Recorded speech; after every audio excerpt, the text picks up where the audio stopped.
দর্শক ভাই, এই যে আমার হাতে তিনটি গুটি দেখতে পাচ্ছেন।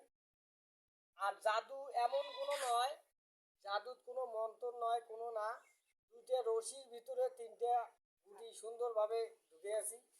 এই গুটি তিনটে বান দেবো, আর গুটি তিনটে আমার কথা শুনবে। কিভাবে শুনবে এটা আপনারা সবাই দর্শক দেখতে পারবেন।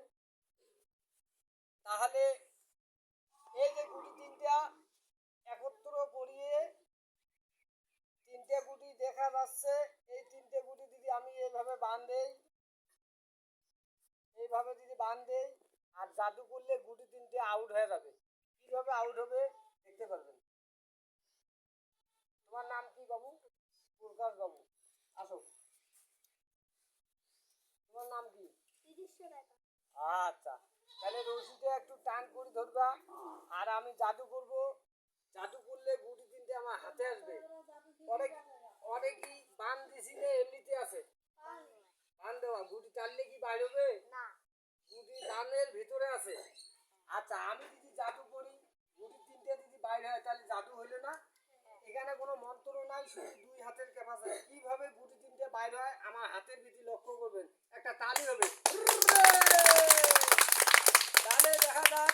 আয়, চল চল চল, আয় আয়,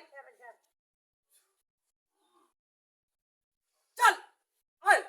এই যে আমার হাতে কিছু আছে, আছে, ভালো করে দেখেন। দেখেন কিছু আছে। যখন বলবো রশি দুইটা একটু টান দিবে, দুইজনে একটু টান দিবে, ঠিক আছে? চল আয়, একটু টান মারো। চল চল চল। শাড়ি দিবে না তাহলে তো খেলাই হবে না। লোকগুলো পলতে ধরো দরকার পড়ে।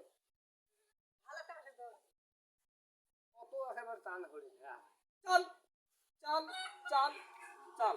তাহলে এই যে গুটি তিনটে কিভাবে বাইর হলো, রশির জায়গাতে আছে গুটি তিনটা সুন্দরভাবে বাইর হলো। প্রিয় দর্শক ভাই, আপনার যদি এই খেলাটি ভালো লাগে অবশ্যই শেয়ার, লাইক, কমেন্ট, শেয়ার অবশ্যই করবেন ভাই।